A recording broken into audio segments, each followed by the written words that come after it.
Hey everyone, this is Jim Jefferies. We're about to start the podcast, but before we start, I have a new comedy special coming out on Netflix this July 7th. It's called Intolerant. It's just about me trying to not shit myself. Enjoy. Let's start the podcast. Cakes, both cupcake and full size. Building houses. Jack's sex life and other non-existent things. Welcome to Jim Jefferies. I don't know about that. Hello, everyone. Hello, I'm Jim Jefferies. Welcome to I Don't Know About That with me. Forrest he's at home at the moment. He couldn't make it to the show on time because he had an appointment. How are you, Forrest? I'm good.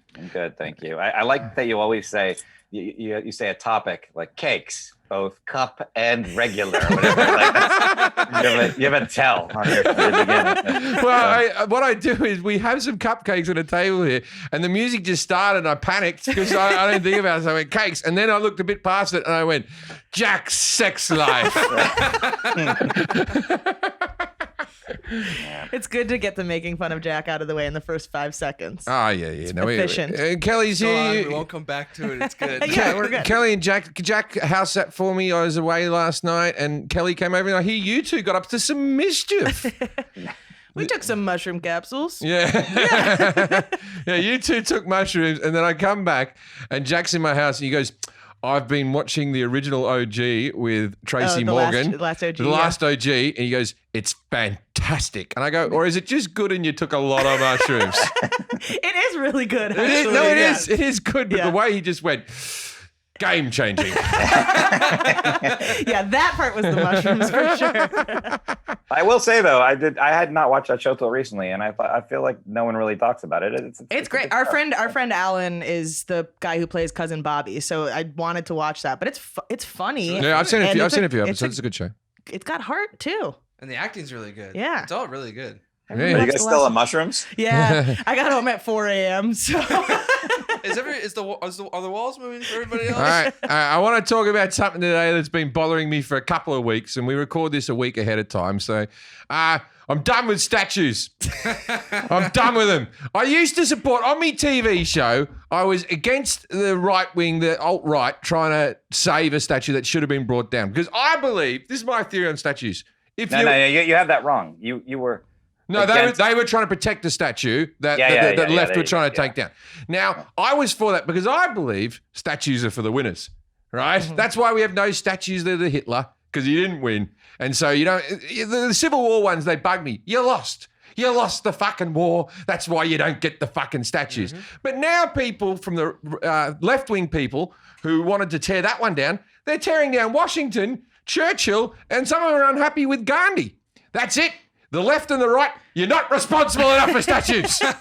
You're not responsible. You right-wing people, you want to keep too fucking many of them, and the left, you want to tear too many of them down. None of them. You get fucking none. We're taking them all down, including that big green woman in the middle of bloody Brooklyn Harbor or whatever her fucking name. Statue of Liberty.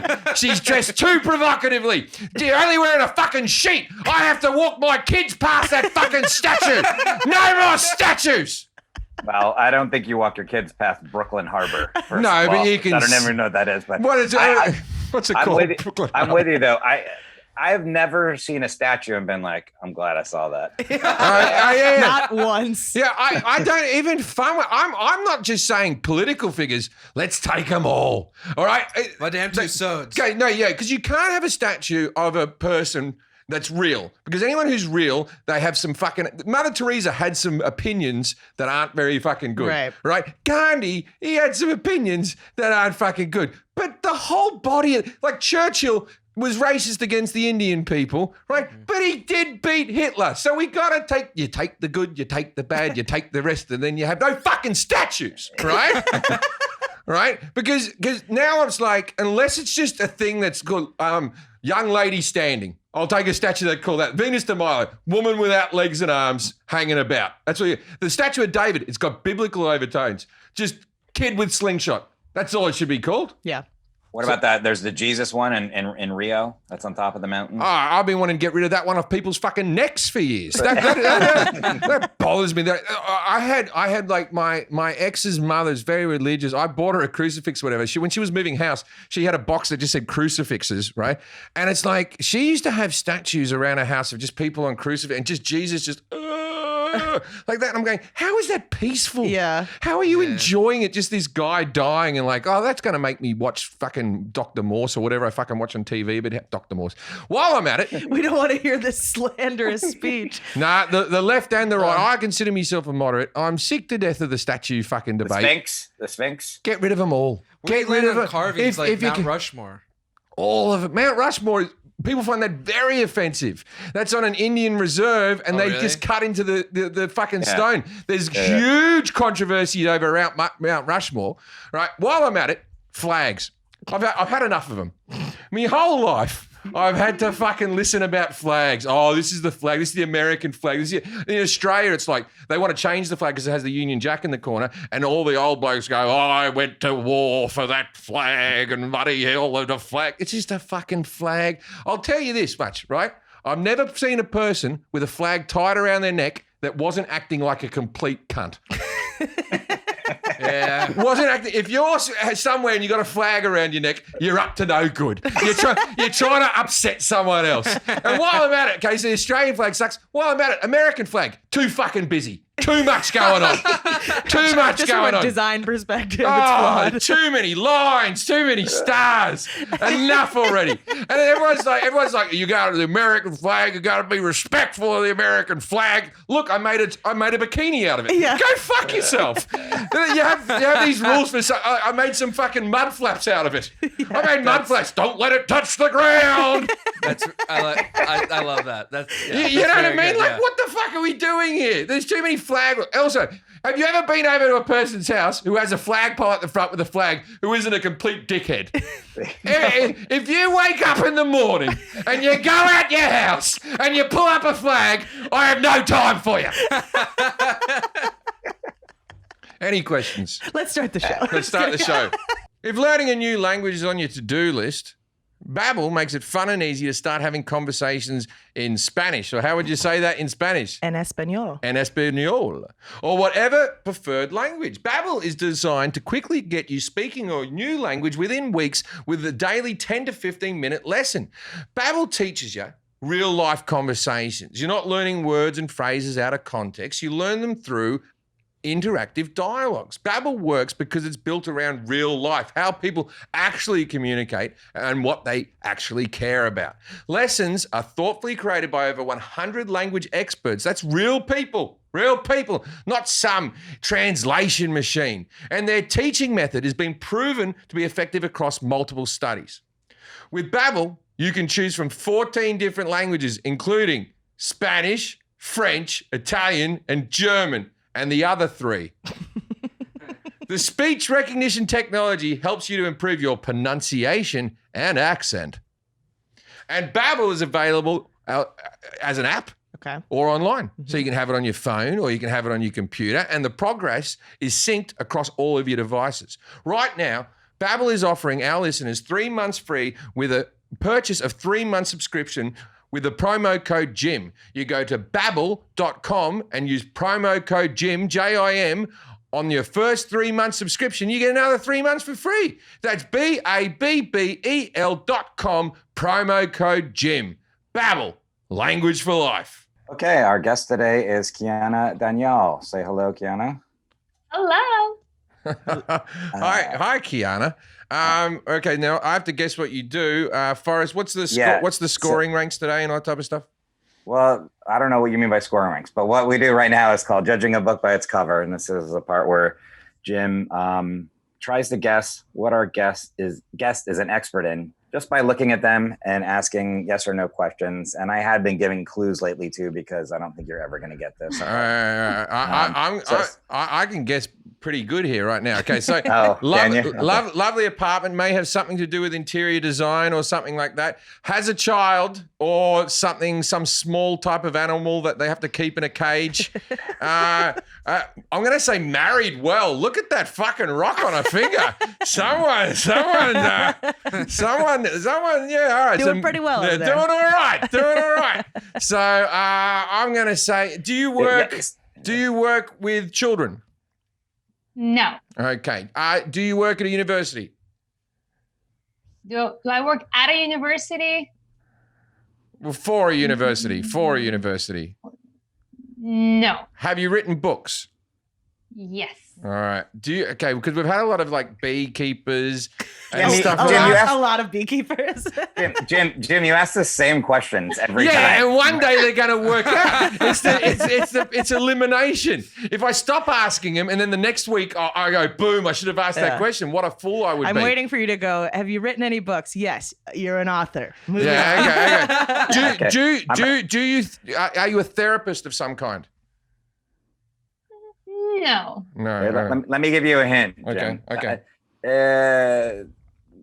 What we're going to be talking about today involves computers. Oh, computers? Still not going to help you, but it's your first Not hint. at all. Yeah. Okay, I got to be honest. The only two things I use computers for, I don't want to insult the lady. Okay. Don't say it then. All right, then also, do you know who the Winklevoss twins are? I do. Okay, you're a social media expert. No. Oh, they're the worst people in the world. Thank God. The Winklevoss, you clone people. They're twins. No, I don't do that. That for sure I can say no. The Winklebosses, they were Harvard graduates who they wanted to have a social media page that was just for Harvard people, and they think the idea was stolen off the guy from Facebook, Zuckerberg. But they just nicked the idea from MySpace. I don't know what everyone's so fucking bothered about. All Zuckerberg did was, hey, like how you just want it for Harvard. What about for everyone? It's like every time I invent something in my head and get mad at the person who actually does it, I'm like, that was my idea. I was never going to do it. Yeah. And I still do the foot pedal on the toilet seat. Yeah. Turns out it's been patented like 16 times. Okay, Jim, here, I'm actually going to almost give it to you now. Okay, all right, I'm ready. Okay, so Winklevoss twins, computers. Yeah. All right, and money. Ooh. You can't get this. No. I have no idea. all things that I have masturbated over. The Winklevosses are going to be thrilled to The hear that. Winklevoss is a pile of money in my computer. Yeah, that's about right. Next week we'll have a 5-star review from the Winklevoss twins. Thanks for the wink. Kiana Danial has come here today to talk to us about cryptocurrency. Cryptocurrency. What has the Winklebosses got to do with the crypto? I'll reveal the shirt now. Investiva. Okay, I have one Bitcoin. A one? Yeah, it's like, that is actually a pretty good amount. Yeah, I mean, it's $10,000 right now. It's but worth still. like 10,300. I bought it as a bit of a laugh just on the Robinhood app, just to see what this crypto is all about. Oh, then you don't actually own it. We're learning You're just so much taking a already. position. I own $11,000 worth of Bitcoin. So I own one and a bit, right? Well, we'll find out in a little bit whether you screwed it over. But well, that's the whole point. I don't think a lot of people know what cryptocurrency is as abstract, the concept or something, but I don't think a lot of people really know. So, Kiana, introduce yourself. Tell us like a little bit about yourself and. Hi, I'm Kiana. So I'm the founder of the Investiva movement, which is about investing. I help moms. So you got the mom part right. Yeah. How to invest, how to take control of their financial future. And in 2016, when all the things about cryptocurrency was going on, I got asked by Wiley to write the Cryptocurrency Investing for Dummies book because I do invest in cryptocurrencies. And now I am also kind of a crypto expert. So that's basically it. I'm also married to an Aussie. So well, there you go. But when you say you only help mums out with cryptocurrency, that seems like a limited bunch. What about like... I'm like that. What if someone is barren, for lack of a better term, right? Do you just go, no help from me? No, I do. So we definitely have a lot of people who are not moms or dads for that matter, but the movement is so that we actually get moms to show interest in investing. I'm not trying to be rude because a lot of moms are, but it has been a little bit of an intimidating topic that a lot of moms either think they have too busy to do it, where you don't actually have to have that much time. You don't have to put that much time in order to do it. So the movement is empowerment movement, but obviously everyone is welcome to, as long as they support moms. I want the mothers to all of my children to make their own money. So I think you're doing a wonderful job. Turn them over. you have one kid, Jim. So that's interesting. I pay for that one. Okay. Anyway. But so the reason we're gonna have Jim tell us everything that he thinks he knows about cryptocurrency. Now I'm gonna help prod him along with questions. And just so you know, one of the reasons that I was drawn to you as an expert for cryptocurrency is she mentioned it, Jim. She wrote a book called Cryptocurrency for Dummies, which I thought was perfect for our podcast. Right. We didn't want to get bogged down. Yeah. For dummies. Well, ask me a question. I think I know enough. Well, you didn't even know that you don't actually own Bitcoin. I own the value of a Bitcoin. Okay. So this is what we're gonna do, Kiana. Is Jim's gonna tell us everything he knows or he thinks he knows, and if you can, it's gonna take maybe like 5-10 minutes or so, and then we'll go back and we're gonna grade him, and you're gonna grade him on a score of 1 through 10 on how well he did as far as accuracy of his information. Be fair, be harsh if you need to. Kelly's gonna grade him on confidence, and then I'm gonna grade Jim on his. I don't even know what I'm gonna grade you on today. Just my general vibe of you, what I feel like. My likelihood to get corona. Yeah. Okay. Well, we'll see. So here we go, Jim. What is cryptocurrency? Cryptocurrency is a form of digital currency that we have that's an alternative to regular money. It is all kept in these large computers in some central zone that I believe cost lots and lots of electricity, because we almost talked about this on my TV show. We may have actually talked about it, but I can't remember it. You're like, I didn't watch that show. I don't know if we talked about it either. I think we discussed the idea of doing it. Now, so what it is, money is an idea, right? And that we've all agreed on. We've all agreed on that money is a thing that we say this bit of paper or this number that we see on a spreadsheet is worth this certain amount, and that you can buy things with it and all that type of stuff. Now, cryptocurrency came along, and it doesn't involve the banks. You can't have the cryptocurrency in the banks. And then what you do is that we've all agreed now that that's also worth something. But because we haven't really got the kinks out of it, it's quite volatile. So the Bitcoin in the last sort of year has gone between 6,000 and 12,000, and it goes up and down. It peaked at 20,000 somewhere along the line. I want to say about 3 years ago. Hold on. Bitcoin is cryptocurrency? Fucking hell, Forrest. I can tell by the way you just asked that question. No, but I mean, like, is there any other type of cryptocurrency? No, like there's a few of them. There's one called Ripple. Ripple's out there. And there's another one called Bing Bongs. Oh, yeah. That's Andrew Maxwell quote. But there's Bing Bongs, there's Ripples, there's... Are these gay bars you're naming? How about this? When did cryptocurrency start? Who made it? Okay, I'm going to say the Winklevoss twins made it. I'm going to say they made it, and they started it up 10 years ago, but it really kicked into action 8 years ago.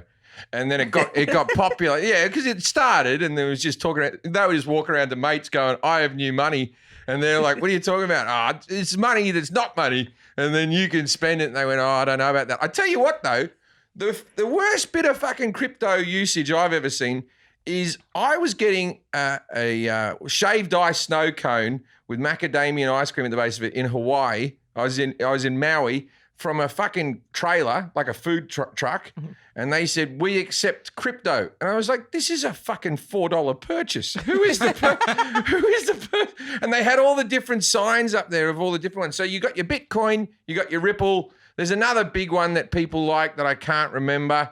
And most of them haven't worked. There's been maybe two that are the powerful ones. The rest of them all been get rich quick things where people have bought it for 1 cent, 2 cents, and thought if I buy enough of these and this one takes off, that this will be a good investment. But Bitcoin's your number one. Okay, so how is it made? How do you get? You How go does cryptocurrency get made? It's in the hearts and minds of children everywhere. You use your imagination. Yeah, if you believe, Forrest, and you wish upon a star with all your heart, you get a Bitcoin. Okay, They mine it, right? Not physically mine it, but there's something that happens with the buying and selling of sandals in Saudi Arabia would affect the amount of Bitcoin and how varied and wide that gets. Mm-hmm. Yeah, that seems. I think you're right. No, you're not. And does it let's talk? Okay, so if you don't know how it's mined, I might even ask. We might not even ask this, but it does use a lot of energy in order to mine certain types, like Bitcoin, for instance, uses a lot of energy. Yeah, what it is right. There's a computer, and we're just like one asshole pulling the plug away from financial ruin in this world, right? It all goes away. It's like that iRobot show or Robot Man or whatever it is with the Freddie Mercury character where he's downloading the banks. Mr. Robot? Mr. Robot. It's like Mr. Robot, but it's a less of a drama because it'd just be some cunt pulling the cord out of the wall.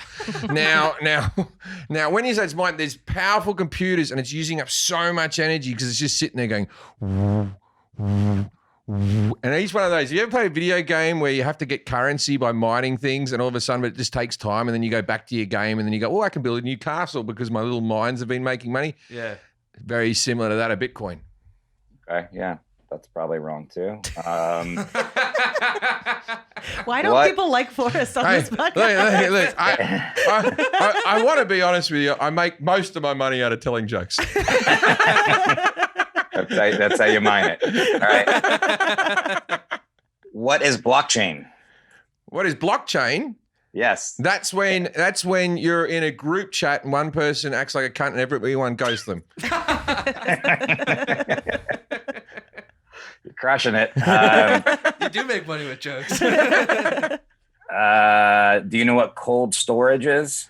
Well, yeah, it's no. No, I was about to say some fridge joke or something like that. I think cold storage would be some. I don't know. Why do we have to just? I only got a grasp of money recently and how that all works. Like, why did we have to fucking tinker with that? Because the thing is, my son's going to come to me and go, "Hey, Dad, do you know a bit about Bitcoin?" I go, "No, I don't know anything about Bitcoin. Chocolate coins is the only coins I bite into." Oh, that's good. Hopefully you know this. Can cryptocurrency be stolen? Yes.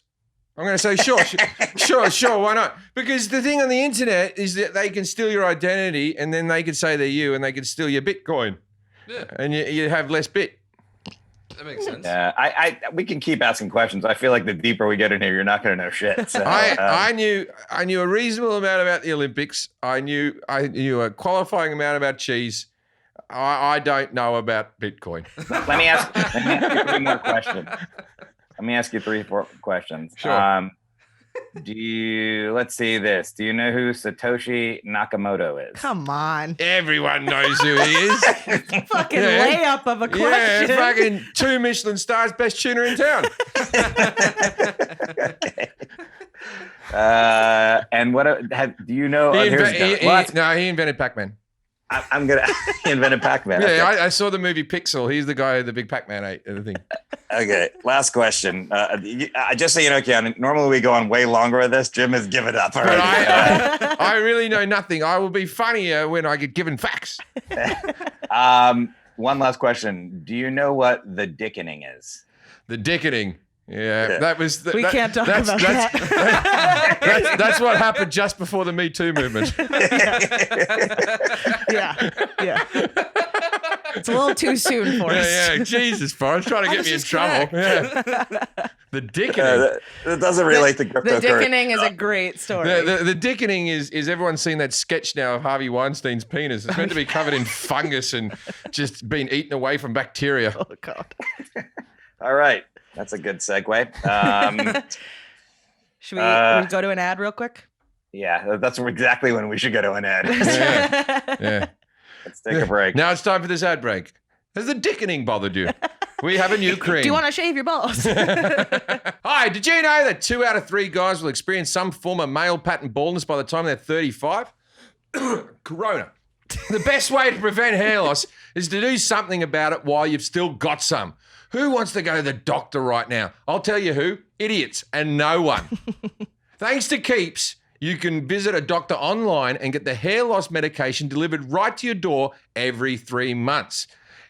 Keeps offers generic versions of the only 2 FDA-approved hair loss products out there. You may have tried them before, but never for this price. You've never tried them for this price. They used to be very expensive, but not with Keeps. Keeps treatments can take up to 4 to 5 months to see results. So it's important that you act fast because, you want to start dating women in February. Yeah, when you can leave the house. You want to start doing it in February, you got to get onto it now. Do it now. You're going to have hair Summer when we body, get out of lockdown. a summer body is built in the winter. The sooner you start using Keeps, the more hair you'll save. Find out why Keeps has more 5-star reviews than any of its competitors, and nearly 1,000 men. 100,000. 100,000. Yeah, it's a fucking lot. Fuck me. 100,000 men trust Keeps for their hair loss prevention medication.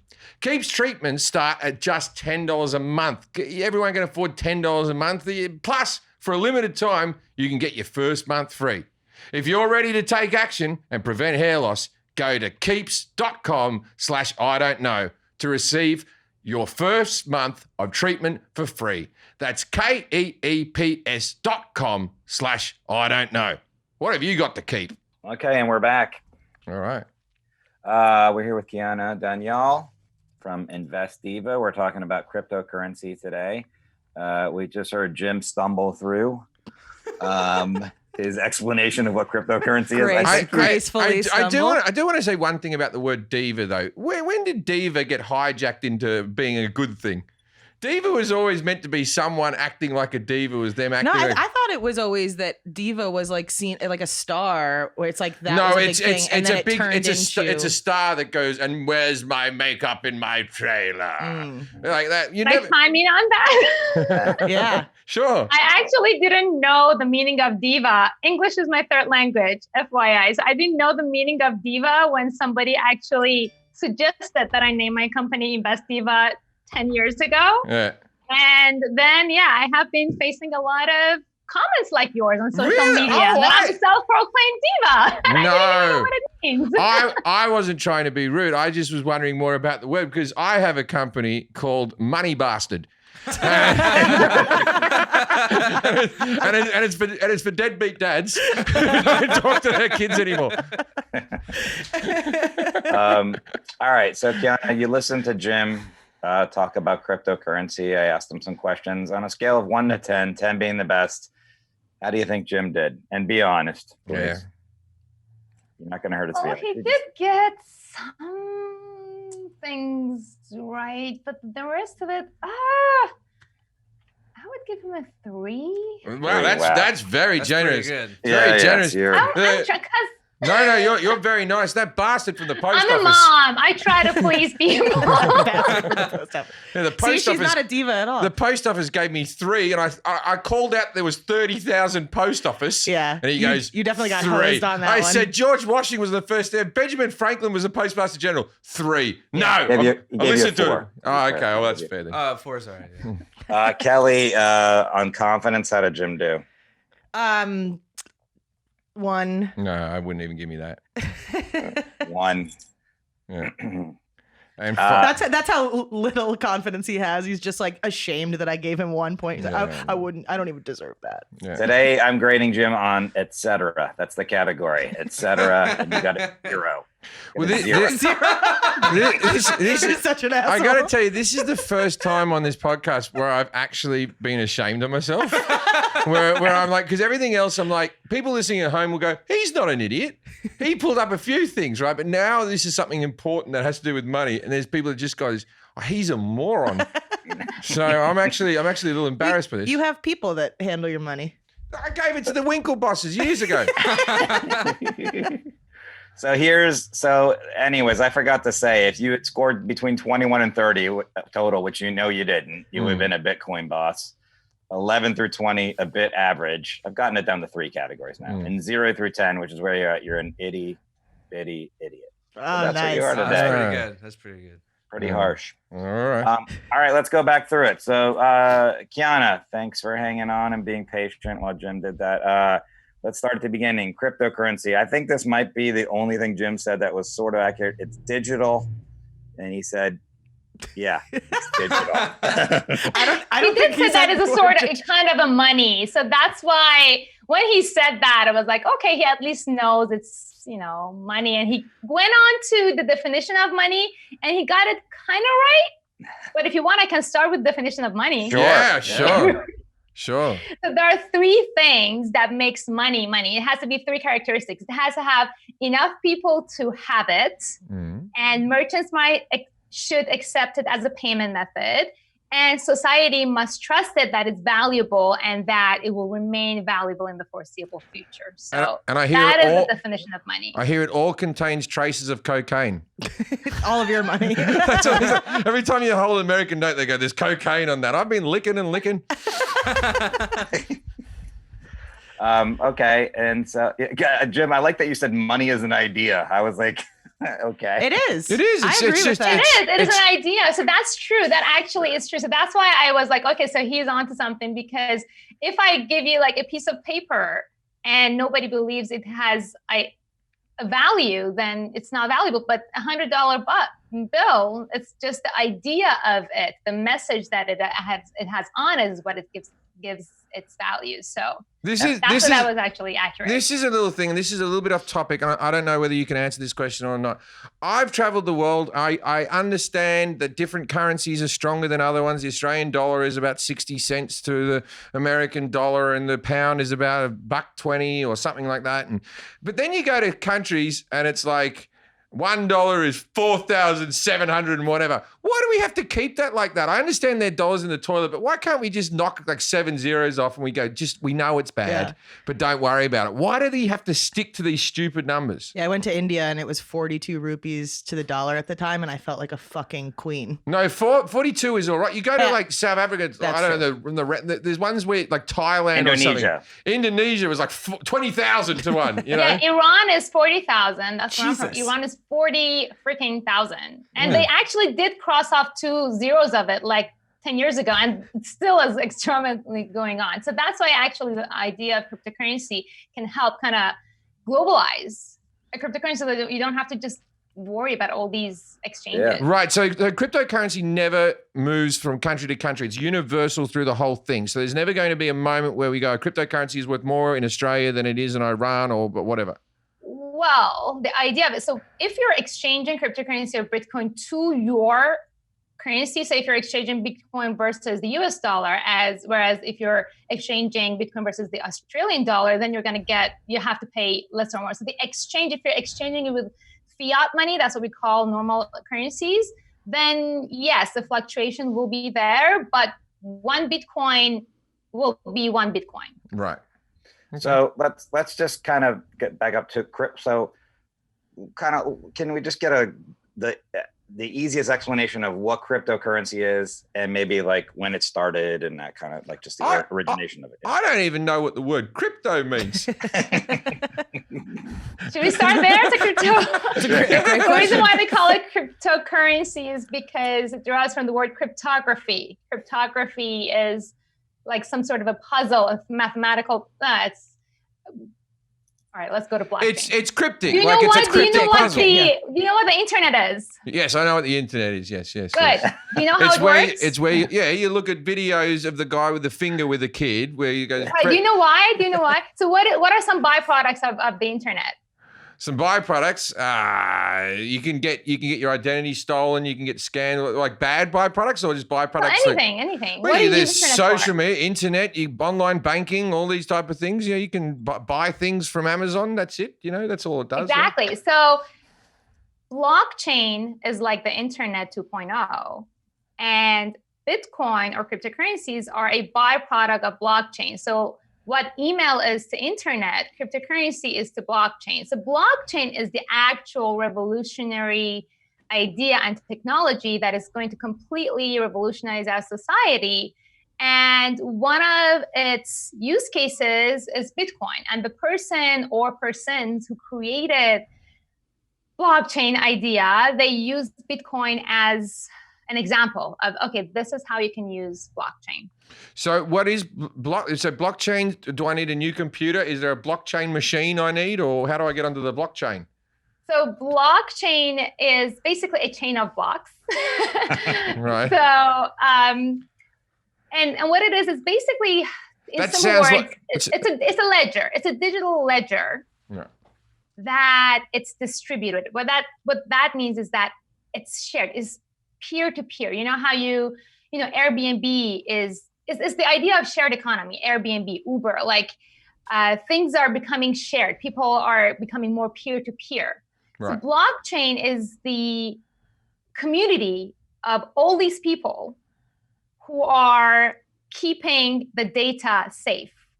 So for example, when it comes to, let's say, Bitcoin and versus money, the US dollar is centralized. What that means is that the Central Bank of America is in charge of all of it. It's the third party. They can print money. They can do whatever they want. They can do inflation, interest rate, whatever. But when it comes to Bitcoin, there is all these people in the Bitcoin blockchain who are at their computers and looking at the data coming in and out and verifying each and every data. It's distributed for that. It's not centralized, right? It's decentralized. How many people are all these people? How many people is that? A ton. Okay, but what's to stop it from being corrupted by a few of them getting together and going, let's fuck with the Bitcoin? So the reason why it's almost impossible, I'm saying almost, is because anyone, and I'm saying anyone, like you and me, can go and just download the whole Bitcoin blockchain and look at all the data. So because so many people have access to it, tampering with it becomes more and more difficult. Because, like, let's say I download all the Bitcoin blockchain today in my computer and somebody attempts to tamper it, and I'm just putting it, it's almost impossible because blockchain goes block by block, and each block has all these data in it. It has data. It has something called the hash that kind of is like kind of the keyword that connects it to the next blockchain, and the next blockchain has the data. And each blockchain basically is born based on one thing that you mentioned is mining, right? Right. So all these miners in the block, yeah. So if you download the blockchain, it's on your computer. Yeah. And so if somebody else tampered with it, you'd have a copy of it still to be like, this is. Yeah, and I say, hey, look at that.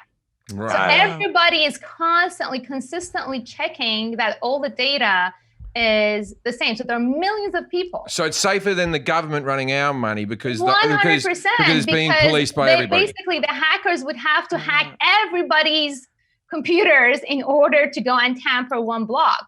And it could happen. They have this thing called the 51% attack, where like supercomputers that are super fast would try to, if it has more than 51% rates of the blockchain, they may be able to tamper with it, but it is increasingly unlikely, especially as more and more people get involved. Got it. Wow. Okay. That's so complicated. That was pretty close, Jim. You said blockchain was like a text thread where there was one asshole on it. I think that I did a lot better than people. Maybe I'm not an itty-bitty idiot. If you could watch Jack right now processing all this. Jack's been sitting there like this the whole time. Yeah. Jack was pointing at the sides of his head because he thought that'll make information go in harder. Processing. I think this is like, it's funny because it's like, it is hard to wrap your head around Bitcoin. But that being said, Jim knows nothing about Bitcoin. And what did you say? You bought a Bitcoin, Jim? I own a Bitcoin. I'll show it to you. I got a Bitcoin. Well, don't show it to us, then we can steal it. No, you can't steal it. It just is a graph. It's just a graph. But yeah. I got on the Robinhood, I bought one Bitcoin. I did it once in the writer's room. There we are.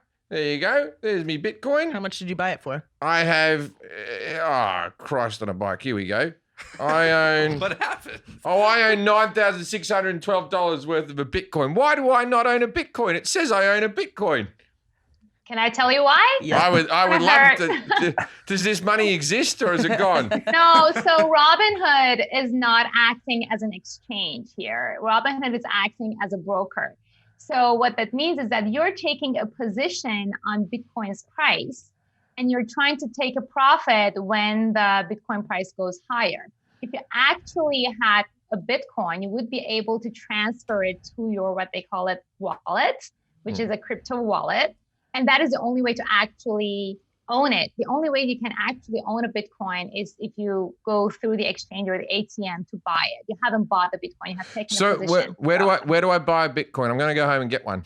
Where do I buy one? There are so many exchanges. You can buy it at Bitcoin ATMs. I like Coinbase. I buy my Bitcoins and other cryptocurrency on this exchange called Coinbase. They're the most regulated one in the US. Coinbase. All right. But when you say an ATM, can I walk up to a machine and buy a Bitcoin? Yeah. And where are They're in these? Hollywood. I've seen them. They have Sprinkles cupcake these machines. machines? There's like a whole storefront. It says a cryptocurrency like cash-in place, and there's an ATM outside with the Bitcoin logo. So I put my credit card in and I go 10 grand, give me a Bitcoin, and there's one shootout like I want to. It's just like it's like a poker chip. Because they always show the Bitcoin with the B with the little stripe through it, and it always looks like an actual That's coin. not how it works.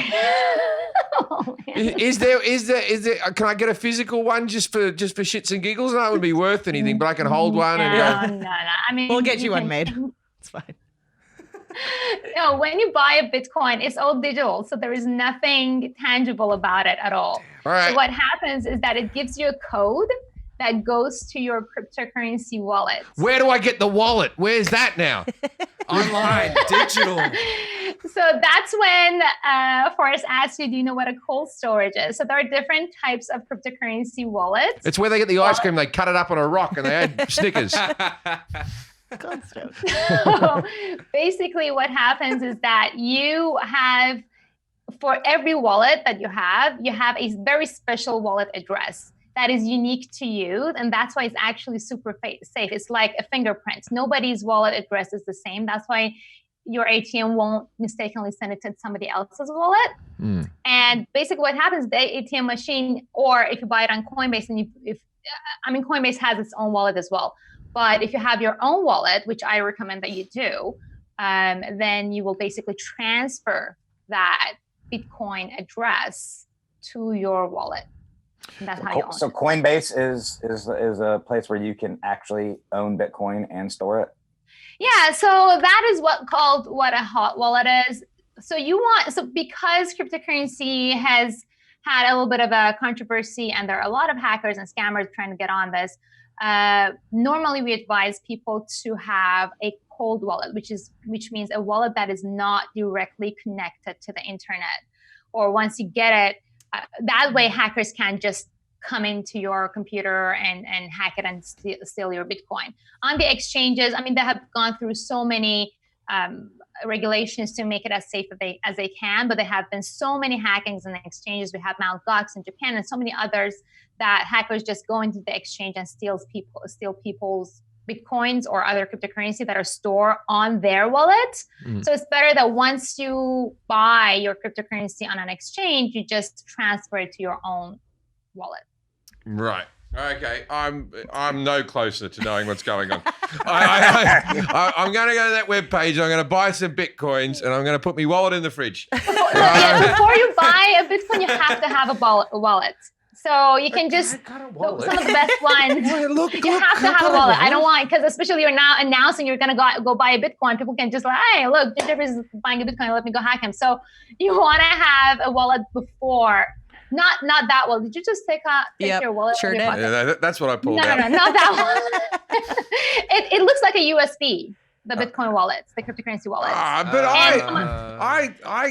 I lose the software to download printers onto my computer. Yeah, I can only print about 4 things, and then I got to buy another printer every couple of years. How am I going to keep this thumb wallet? I was saying the other day, I can't find my birth certificate. I don't want to have me crypto on, buddy. Oh, so what you can do is to buy a computer that you can't lose and disconnect it from the internet and store your cryptocurrency there. So that is, again, another version. As long as it's not connected to the internet and is never been, that would be even better. You're going to be safe. So hold on. That being said, I read a story, and I forget the guy's name, but he had bought some Bitcoin when it was, I don't know, 25 cents or something, whatever it was. And he had it on a computer, and then he lost the computer, I think, or it got rid of it or something.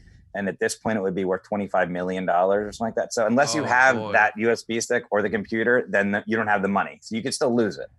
Yeah, and another thing, other stories like that is a guy who had a ton of cryptocurrency and he died and he had not shared the password of his computer with anyone. So all that Bitcoin is just in that computer and it's just gone. Well, I'm sure they sit there with his computer every day. Yeah. Like his wife and his kids, and they're like, oh, what was the name of that woman he had an affair with? That whore Cindy. No, that's not the password.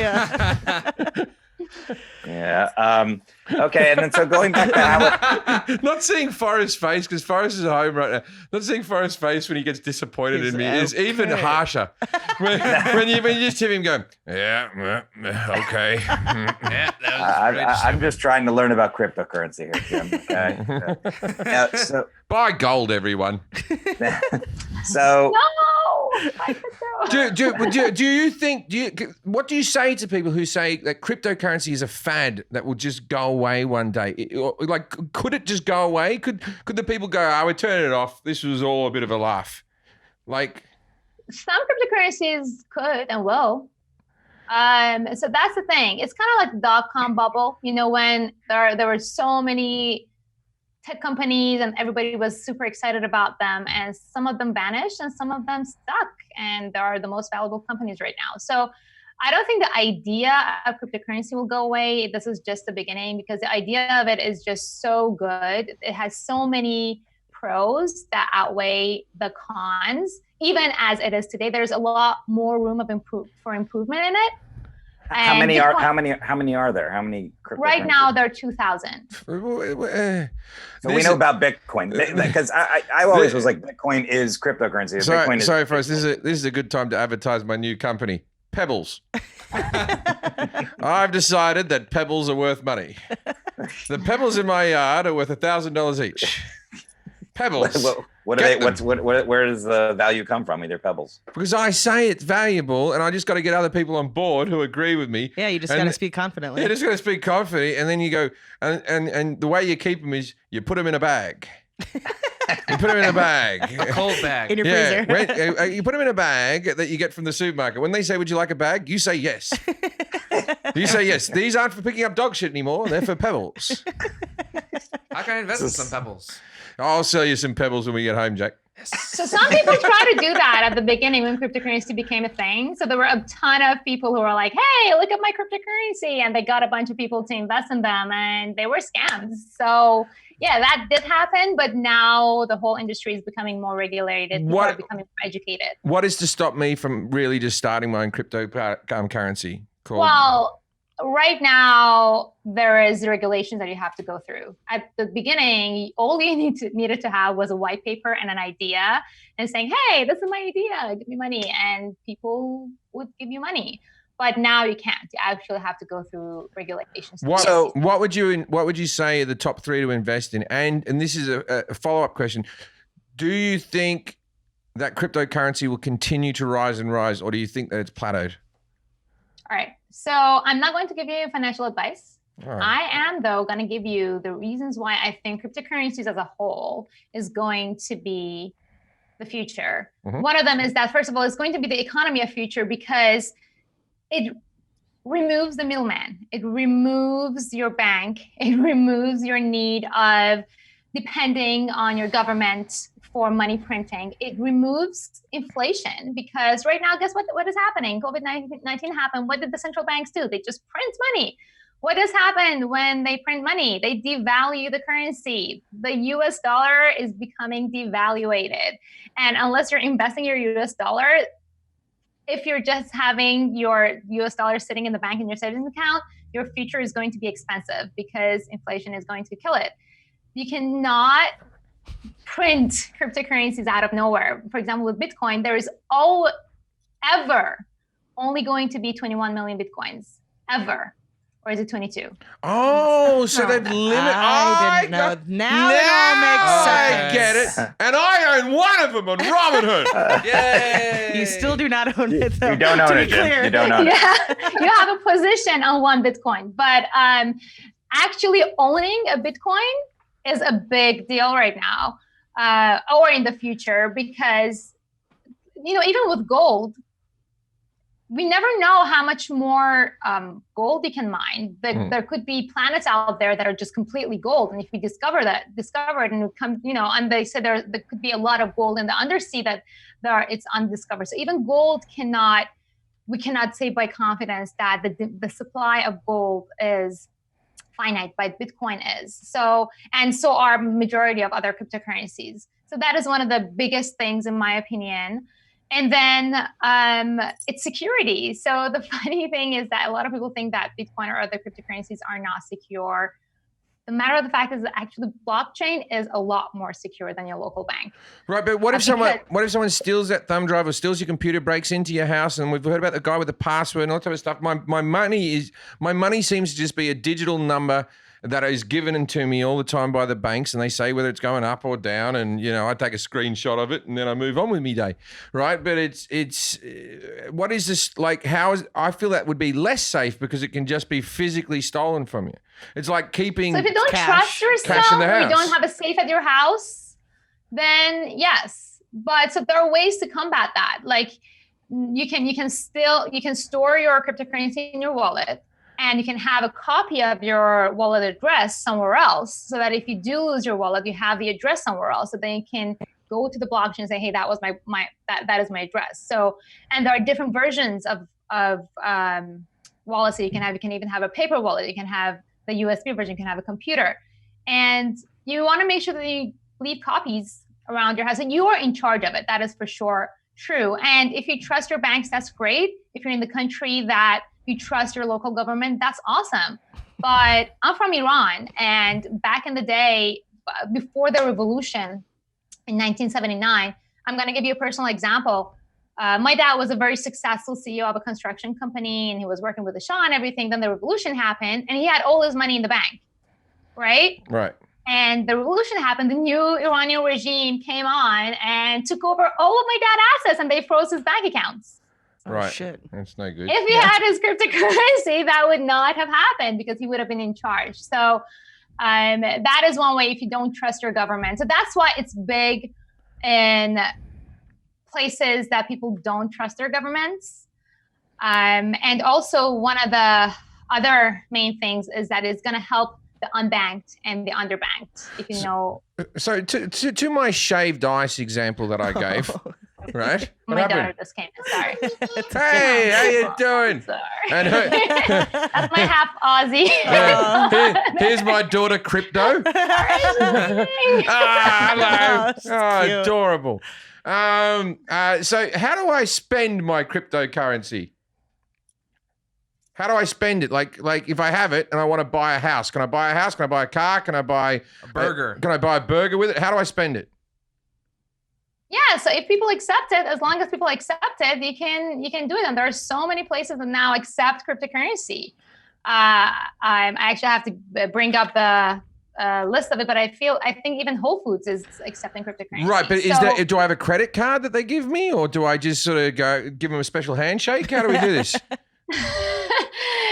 So basically you enter however they have set up their cryptocurrency swiping. There are now companies like Square that kind of work like Square, that you basically just swipe. I also read an article the other day that said PayPal is going to get involved now. No, so PayPal is getting involved. You can have an app on your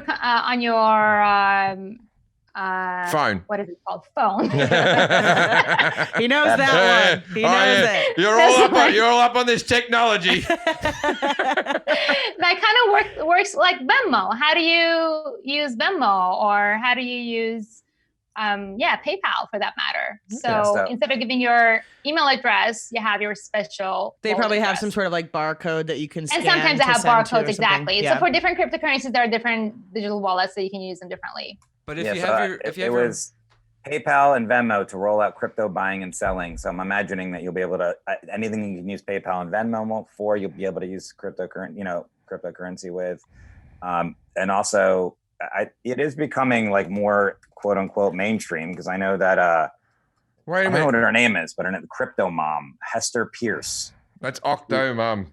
Yeah. She was just Bitcoins. Lots of interest.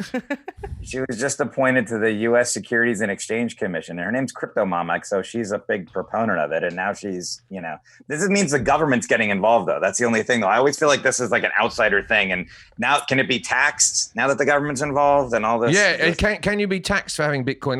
Like because inheritance tax, when someone dies, the government taxes the money again, which I despise. Mm-hmm. Could they tax your Bitcoins that you inherit? Right. So at the beginning of Bitcoin, government was not involved at all. So a lot of people just got a ton of cryptocurrency stored in their cold storages and were not taxed. So they got lucky. But now that the U.S. government is actually one of the biggest holders of Bitcoin, they're getting involved. And even my accountant still doesn't understand how it works exactly. But I've been talking to a bunch of accountants. And how it works is that a taxable event for cryptocurrency is when you make an exchange. So if you just have a position on Robinhood on Bitcoin right now, you don't have to pay a tax. But once you sell Bitcoin for a profit, that is when you have to pay a tax. Right. Mm. So did you buy yours for less, Jim? Yeah, I got it for about 6 and it's worth like 9 now, my portion of my Bitcoin. Yeah. So it's not taxable until you sell. Okay. So this is a question I just want to go back for a second. Someone may have answered this for me. How do we mine it? What's the mining? Oh yeah, we didn't talk about that. No, we didn't. How do we? Yeah, so mining Bitcoin has become very, very difficult nowadays, and we talked about this. It's just become super inefficient and takes a lot of power. And unless you have a mining farm somewhere in Russia or in China that costs like really low for your electricity bill, it wouldn't make sense. You would actually be better off just buying it because it would you would have to invest a lot more in the electricity bills. But why does it take so much electricity? I'm not getting this. Like, why does it take more electricity than just a push of a button? What's the computer doing that is taking this electricity? It's solving a mathematical problem. So that's what mining is. So the first Bitcoin mining was probably just like the computer had to solve a problem, 2 + 2 is 4, and they would get a Bitcoin. Right. But the beauty of Bitcoin and the reason why it's considered as a store of value is that as we approach the final Bitcoin to be mined, the mathematical problems become more difficult. So not every computer can solve those problems. Who's setting up the mathematical computer? Is the computer getting artificial intelligence and it's getting harder and harder and harder and harder and harder? And is the mathematical equation, if Jenny gets on a bus and she has 4 apples, right? Is it that type of thing and she travels 2 miles? Why did a boyfriend dump her? That was like probably for the second Bitcoin. That was the kind of Bitcoin they got. That makes sense. But now it's become way more complicated than I can probably even read. People will not be able to solve it. So that's why it takes so much energy, because the computer is trying to solve a mathematical problem in order to get a fraction of the Bitcoin as a reward. So this is what we were going to do on the show, Jim. We never did it. We were going to possibly talk about Bitcoin mining and how much energy it takes up. And there's little hotspots around the world where people set up these computers and this is my extent of them in these giant shipping containers. So they'll have these huge supercomputers that take up so much energy. And right now, this is an article from last year. They said right now the amount of energy Bitcoin is taking up could run the Czech Republic. But there are other cryptocurrencies you can mine. 7 light bulbs. Sorry, Czech people. Sorry to our 12 listeners in the Czech Republic. Let's take a really quick break. Were you finished, Kiana? Sorry, I didn't know if we interrupted you. Oh, yeah, no. You were in the middle of a joke I was trying to be. So, no, you can mine. Bitcoin takes a ton of energy, but there are other cryptocurrencies that take less energy. So, personally, we were mining, what was it? So, there are cryptocurrencies. Monero. Last year, Monero was actually very cheap to mine. So, we had set up a bunch of my husband's gaming computers, and we were mining Monero. And that was cool. Isn't Monero a chocolate biscuit with a bit of vanilla in the middle from Italy? Yeah. Yeah, that's what it is. They're delicious. My favorite thing in this podcast so far was when Kiana just goes, "Yeah, you're in the middle of a joke." Anyway, just dismiss it. It wasn't that good, so I just. I'm always in the middle of one. It's whether I get to the end. Kept waiting for it to end, but there's nothing. No punchline came. All right, I want to talk about the dickening for sure. So let's take a really quick break, and then we'll come back. Whether you're working at home or working on your fitness, you want what you're listening to be what you're listening to, not what everyone around you is listening to. Everyone needs a great pair of earless wire buds. But before you go out dropping... Earless wire buds. That's fine. Those are also great, but I think you should get Raycons instead. You should get some Raycons, the wireless earbuds from Raycon. Raycon earbuds start at about half the price of those other premium wireless earbuds on the market, and they just sound as amazing as the other top brands you already know.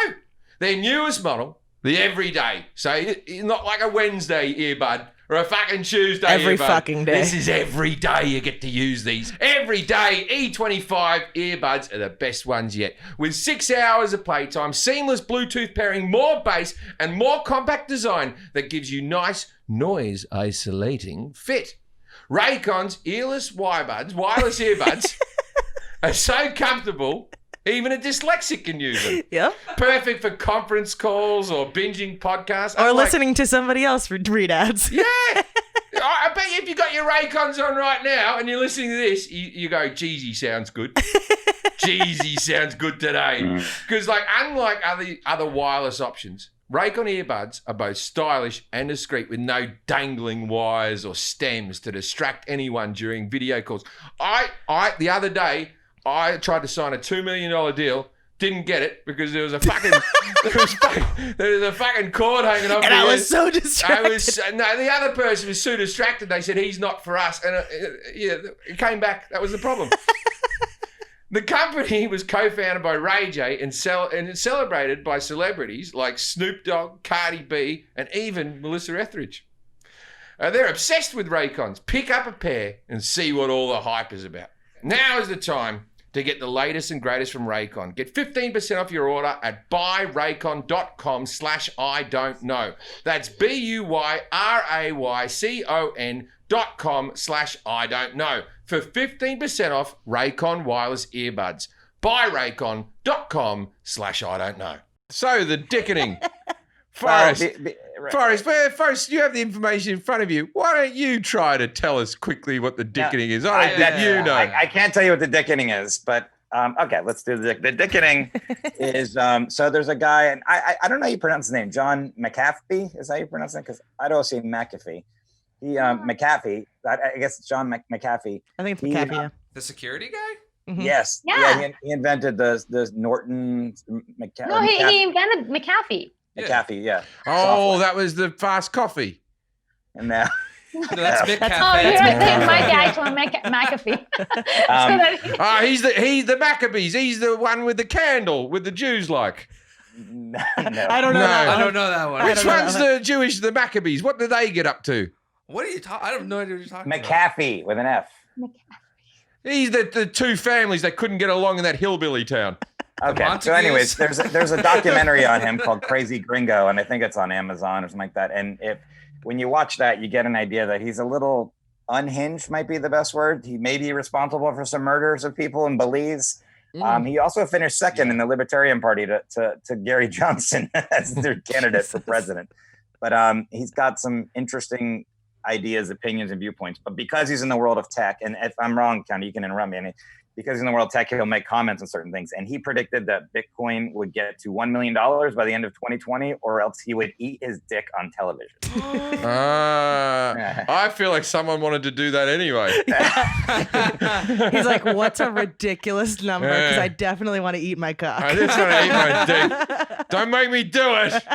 It's at $11,000 right now. He's like, definitely $1 million. I'm not going to have to eat my dick on TV. God, this is like Werner Herzog eats his shoe. Anybody? No. Nope. All right. Yeah. So there's a website, and it's the Dickening, or just dickening.com, and there's a countdown timer. Jack was in the middle of a joke then, everyone. No, I gave up. Yeah, so he's going to eat his dick. Any thoughts on this? Well, here's the thing: is he tweeted back. The first tweet was that he'd eat his dick.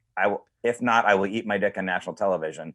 then more recently, I guess this was. I feel like that would be more of a Pornhub type of thing. I don't feel like national TV is going to be like, geez, we're short of programming with the COVID. I've got a pitch for you. Dear NBC, I have an idea. Just a really short episode of Black Mirror. So he totally backpedaled because when I interviewed him last year, he was totally saying it's just mathematics. Only an idiot would not see that Bitcoin is going to get to 1 million. That was last year. And now his just backpedals is like, whoever thought I'm going to actually eat my own dick is an idiot. I'm like, I want to know if he was going to cut the dick off first and eat it on a plate or bend over. But surely we could have some type of compromise. Yeah. Where he eats a ball of his pubes or something. Like, I'm not an animal. Yeah. You can keep your dick, but eat your pubes using Manscaped. Here's what he wrote on Twitter January 5th of this year. He goes, "Eat my dick in 12 months, ? A ruse to onboard new users. It worked. Bitcoin was first. It's an ancient technology. All know it. Newer blockchains have privacy, smart contracts, distributed apps, and more. Bitcoin is our future ? Was the Model T the future of the automobile?" So he's just completely like saying it was a huge joke. And of course, he got everybody to kind of. I just want to say one thing about this guy. I'm sorry. Right. If you've watched I don't want to ruin the documentary, but I have to say this about the guy. Crazy Gringo is a documentary about this guy, John McAfee. And at one point, it was revealed that in Belize, where he has this compound, that he has these hammocks with holes cut in them so that women can sit in the hammocks and shit in his mouth. That's one of his fetishes. Oh, I thought it was like a rub and tug parlor where they put the hole in the massage table so you can get a hand job on it. Yeah. I've been told that's what happens. No, he sits under the hammock and has women shit in his mouth. It's a good documentary. Yeah. This guy's stable. Wow, this podcast is really taking a turn. Can you imagine how many people are sitting in their car going, "This is very interesting. It's a cold wallets, and you buy them, and you can get to ATMs, and there's more. There's only a limited amount of bitcoins. This is very interesting." And then you start talking to his wife, and then they just go, "Hang on, I want to listen to this X-Bix." And all you hear is Forrest going, "Shit in their mouth." He's gonna eat his dick. It was right after an ad break, so some people fast forwarded and they're like, "What the fuck did I miss?" Nothing. You've missed nothing. All right, just to get the podcast back on track, can you see a time when I shit in my mouth? No, can you see a time where Bitcoin takes over money, where money is gone and we're all Bitcoiners, where even like the government just goes, "We're done with money. You spend it all on Bitcoin and call it a day," or whatever cryptocurrency. Yeah, so it might not be. First of all, I don't think it will be Bitcoin if it is, because Bitcoin is more like gold. It's a store of value because it's so expensive to mine. It takes actually a while to transfer from. It's not optimized for actually payment. There are other cryptocurrencies that are optimized for payment. So Bitcoin definitely is ancient. So I do agree with John McAfee on that it is ancient, but because it has a brand name and because it's the true decentralized one that nobody even knows who created it, I think it's going to stay around, but as a store of value. Other cryptocurrencies, I don't see it for a long time to completely get rid of money. I think it's going to be it is right now anyway, a form of monetary exchange. And right now, for example, people who are using Bitcoin on a larger scale are people, let's say a prince in Dubai wants to buy a yacht from Switzerland, or I don't know, vice versa. And they don't want to wait 48 hours or 72 hours to finalize that transaction. Yeah. They just go with cryptocurrency because it's faster. They don't have a middleman, and it's just a spam there. So there's a lot of luxury exchanges using cryptocurrency. They don't have to worry about the exchange rate, things like that. But to completely get rid of the US dollar, especially, or other fiat currencies, I think we'll have a very, very, very long time to go. Now, with the mining, when it mines it, you said there's a big mathematical equation, and at the end of the mathematical equation, the computer solves the mathematical equation. Is there like a celebrationary screen on your computer, like when you finish a video game that you've been playing for a very long time? And then you get a Bitcoin. Yeah, but is there a noise that goes da da da da, and like a little coin shoots up on your screen and goes bring? ding, and it flashes down. Does that happen? No, because it's mainly fractions. I'm trying to remember. No, Well, it's just the number just goes up because it keeps mining and mining and mining. So the number is like just easily going up, like the amount of Bitcoin that you are. Well, they should do that. They should do that. They should do that. Bit of show business. I'll do it. My head will sharpen the screen and go, "You've done it. You're a mathematical genius. All right, Have your coin. Jim will do it for free. Go back to mining," and then I'll just slip down the screen again. Okay, I think there's one more thing I want to mention. Because I want to do one more thing. Okay, so when you said like the sheikhs and the people want to buy boats and stuff like that, when Bitcoin or when cryptocurrency first came out, a lot of the complaints that people were saying was that it can be used to buy things in the black market and used to make drug negotiations and stuff like that. Is that being regulated or is that still going on? As much as any other thing has been regulated. Can you purchase things on black market using US dollar? Yeah, but they can go back to my bank account and say, "Oh, you did that." Like, can I buy a child from a different country? Is what I'm really not for anything bad. Just like, can you do something like that? Just to hang out with? I'm just saying something out. That was a bad example. I was buying a child from another Not for country. anything bad. I'm saying, can you do something like outrageous like that because of Bitcoin and get around government bodies? Like, so at the moment, when I say I got to stop talking. At the moment, do you know? Okay, so Russia has stopped adopting children out to Americans, right? They've stopped doing it, and they used to do it. I have a friend who has a couple of Russian kids that he adopted from there. Could you work around that, something as big as that? Or could I buy a whole heap of heroin and no one would ever know? How would you do that? Actually, not with Bitcoin, because Bitcoin, that is a common myth. People think that Bitcoin is anonymous. It's not. You can download, as I said, the Bitcoin blockchain on your computer today, right now, and see what everyone has done. There are cryptocurrencies that are optimized for anonymity. Is that the right word? Anonymity. No, look, you're doing better than me, and English is my first language. Yeah, you're lucky, by the way, that I can understand what you're saying. Because when I first met my husband, I couldn't understand a word he said with an Australian accent. Then I know you probably wouldn't have gotten married if you bloody understood right away. So that's the thing. I couldn't understand, and that's why I said yes. And I was like, no. My ex, my son's mother, she couldn't understand my voice, and she has quite a high, squeaky voice. And for the first few months of our relationship, we could only talk on FaceTime if we could see each other's lips moving. If we were on the phone, we were like, what? Like that. Yeah, anyway, she got pregnant after 2 months, so probably would have been better if we could have had a chat. But to answer your question, though, so yes, you can use, it's like, do you remember the bit that you did about the guns? Like, you can use a gun to shoot people. No. You can use a gun. If you could refresh me. That's how we came to know about you, by the way. So that's what it is. Your husband told me about me to you several No, times. I told him You about just didn't understand He him. didn't know about you. All right. Now you just hurt his feelings. Yeah. Do you ever? I think the next room is gonna yell at me like, no, I knew about him. I don't know. No, that's it. Do you ever go back to Australia with him? Do you like Australia? Australia? Yeah. Yes, Yeah, I do like Australia. It's all right, isn't it? It's a bit too hot, isn't it? A bit too hot. I've gone off track. Yeah, I think the question with the black market, I got a lot of questions from people that I asked where it's just like, how do you even get to the black market? And do you have a website for that? And also, if it's not anonymous and people can see a track of everything you've bought, like what's the point of any of it? Like if you just had to open up your Amazon order list to everybody, like that doesn't seem ideal. Yeah, so I don't like that about Venmo. I've had to put a block on that. I had it for a year. People were knowing what I was spending me Venmo on. People were like, oh, someone has a dog walker. And you're Just like so many payments of just 8 balls. Yeah. Like he loves pool. There's this one guy I keep on paying $420 to, and there's just a picture of an 8-ball emoji.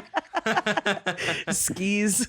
Oh, I'll tell you a quick story. I will get back to Bitcoin in a second. I'll tell you a quick story. So there was a girl that I was dating who was like, this is about 11 years ago, and she was like, she was in Playboy a couple of times. I think that's fair to say. Right? I went and visited her in Las Vegas, and we went to the Pinball Hall of Fame, which has all the pinball machines in it. That's a great place. At that stage, there was the new version of the Indiana Jones movie just came out. The Crystal Skull had just come out, so you can date when this this happened, right?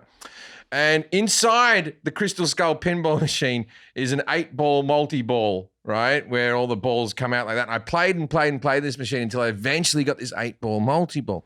Then I went back to this girl's house. Now, she lived with these other girls who were like waitresses by the swimming pool at the MGM and all this type of stuff, and playmates and all that type of stuff. They didn't want to bar me. They didn't think I was interesting at all, right? And I come in, and one of them walks in the kitchen, and she goes, "So how's your day been?" I go, "My day's been great. I got an 8-ball." Like that. And then they all came out of their bedrooms just all of a sudden. They all just came out and started paying me attention. And then I was like just chatting. I was like, these girls find me interesting all of a sudden. And then one of them goes, "You going to share it with anyone?" I go, "Oh, no, it was a pinball thing." And then they all walk back and I haven't seen any of them again. I see my errors. Sorry. Yeah, sorry. I was in the middle of a very long joke. So there was something though, and that called the Silk Road Marketplace. That I think that's why people associated like Bitcoin specifically with these like buying drugs, or it seems like it was mostly buying drugs, and there might have been some like porn or something in there. But I guess you could have also people hired people to kill people. I always heard that. I don't know if that's real or not. How do I always think that, like I was watching a movie the other day with a hitman. How do I find someone to kill someone? I've got a few people on my list. How do I organize that? You just ask around a seedy pub, or because everyone in a movie has like a silencer and they're like, "I'm a hitman," all that type of stuff. And every time I see it on like Dateline, it's always like, then she asked her friend Terry. Yeah. Terry has the IQ of 70, and Terry's like, "I'll kill someone for $5,000, right?" like, I want one of those movie hitmen. How do I buy one of them? Bitcoin. She's like, "Well, again, I'm an expert on cryptocurrency." Yeah. I like how that. So if you guys could stop fucking asking me these questions, that would be greatly appreciated. So let me tell you this. Yes. So to answer the straightforward, yes, you can use Bitcoin as well as any other currency for illegal activities. I just searched it. Around $72 billion worth of unlawful activity per year involves Bitcoin. So there you have it. You can do it. And in the past, it was worse. Silk Road I don't think it actually exists anymore because it is becoming more regulated. Yeah. So the regulations around it is kind of good. And I know that you kind of, Kelly, just brought up a fact that, okay, so what's the point? So the point, I want this to actually be like, you understand what the real value of Bitcoin is. One of them we talked about was that it's decentralized. So for example, again, it's more global. You were talking about, I have to go to Australia and have to exchange. And for me, a lot of it, like the political issues that it resolves is awesome. So for example, from America, I cannot send money directly to Iran because of the sanctions, but I can send Bitcoin. And from Iran, you can send the Bitcoin to Israel, which again, they don't have any. So it's a peer-to-peer. If I'm in here and my mom and dad are in Iran, and then we have relatives in Israel, we can actually exchange value or something like money using Bitcoin. Another one is that it's a huge help for the unbanked and the underbanked. Now, what that means is that even in America, about 33 million people are unbanked or underbanked, which means that banks, first of all, maybe they're immigrants or they don't have Social Security or whatever, so they cannot have access to a bank account. They cannot use credit cards. They can't use any of that.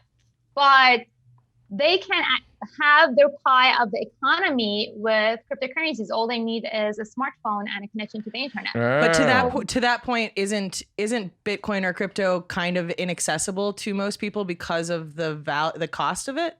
Or am I misunderstanding that? But you can buy portions of it. Yeah. Oh, you can buy portions of it. You don't have to buy the whole Bitcoin. Okay. Yeah, 100%. So let's say you didn't have a lot of money. Instead of like check cashing stores are notoriously for like charging fees and like taking people's money and stuff like that. So if you had a Bitcoin wallet instead and you got paid through Bitcoin and the people that you said that are unbanked, that can't have a bank account or for whatever reasons or don't have enough money for certain things, that there's this option. Absolutely. And so for example, I think in India was it that there are more smartphones than there are toilets. So people can actually, and people in India, a lot of them they have 7 smartphones out there. That's not a good advertisement for come to India. Come to India. There's more smartphones than toilets. We eat with our hands. Actually, it's just everybody shits into John McAfee's mouth. Well, you know what you were saying earlier about how like it doesn't matter because if you do illegal things, there's still a trail. Maybe not a paper trail, but you can still see who spent the Bitcoin or the cryptocurrency or whatever like that. You know what doesn't have a trail? Pebbles from my yard. I don't know if I can sell these enough to you. You will never get caught. Pebbles from my yard. I've got Actually, them. probably You want because them? Come and buy them.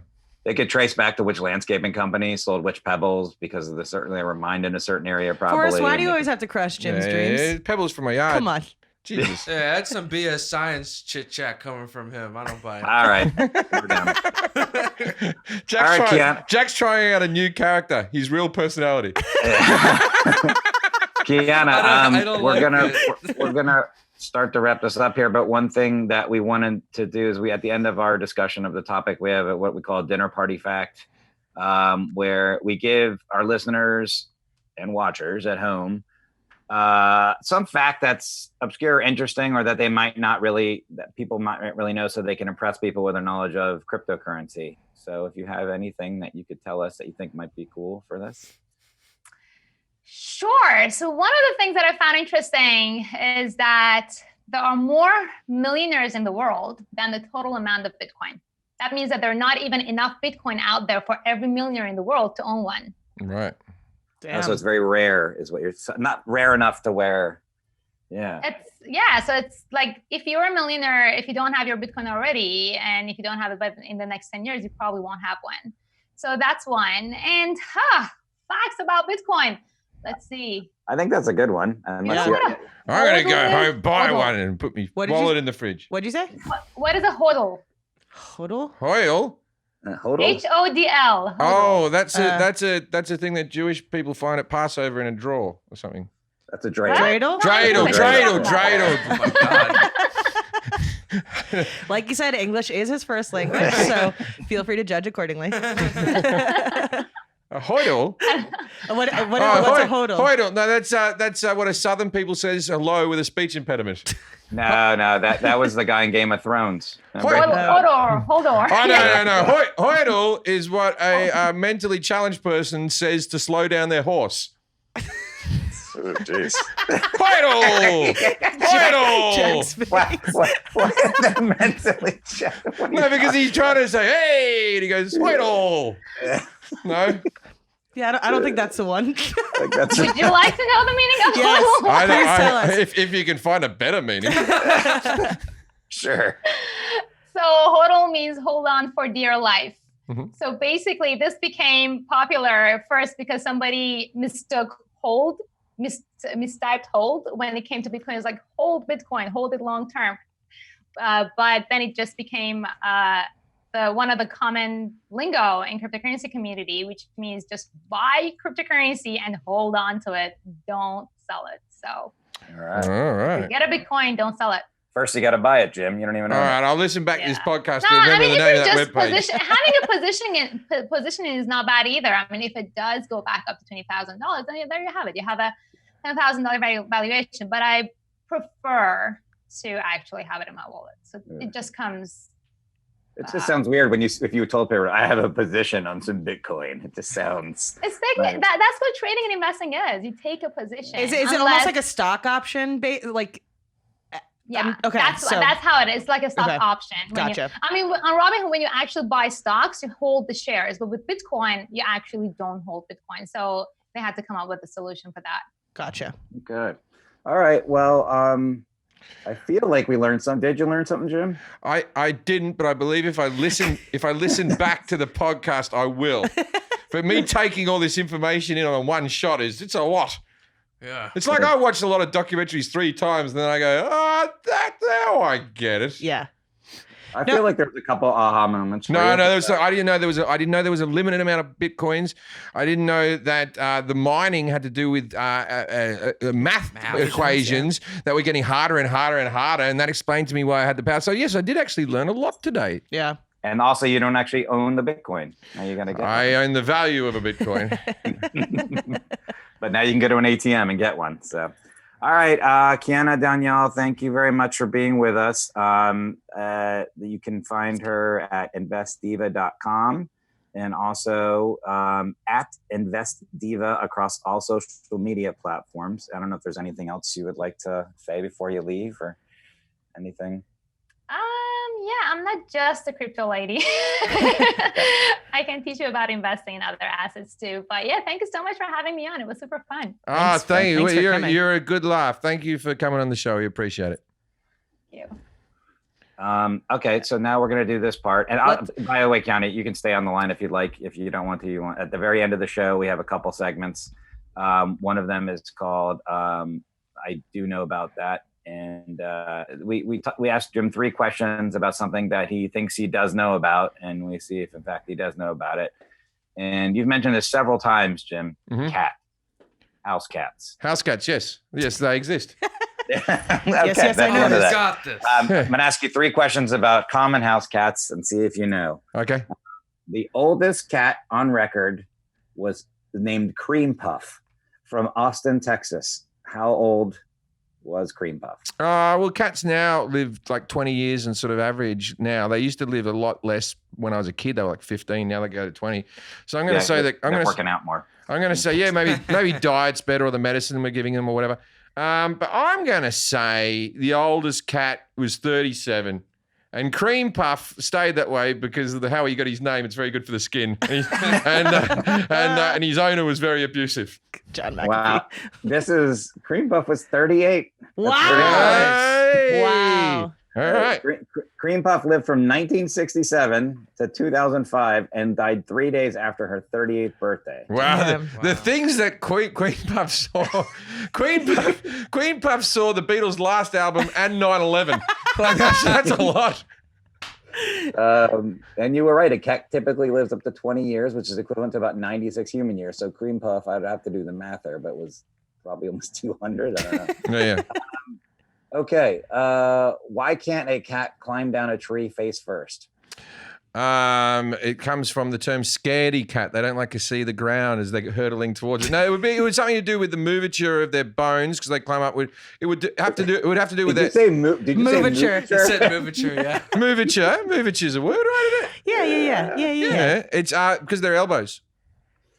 You almost were there. A cat can't climb head first down a tree because every claw on a cat's paw points the same way. So I wasn't close at all. It said elbows. It technically was about the moverature. Yeah. So you were right. So they have to go backwards down a tree. I'm being dead serious. Moverature is not a word. No. The moverature of the human body, and you can't say moverature. No. Give them what they want. Movement of the human Give body? them what they want. Now you have 2 cats, Jim, correct? Yeah, I do. So do they rub up against you? I'm sure that's happened before. They do. One of them likes me a lot more than the other one. One of them cares not for me at all. Why are they rubbing up against you? Well, because I'm masturbating. And I'm holding them there. If there was ever a meow 2 movement. Yes. Get what I want first. Woo! Meow 2. So the cat rubs up against people, not only to be affectionate, but also to mark its territory with scent glands around its face. Just so you know. So they're marking you. That's what cats are doing. That's cool. You got 1 out of 3. You don't know shit about cats. All right. Well, thanks, everyone. Bummer. Well, good night, everyone. If you're at a party and someone comes up to you and they say something that you don't know about, just go, well, I don't know about that, and walk away.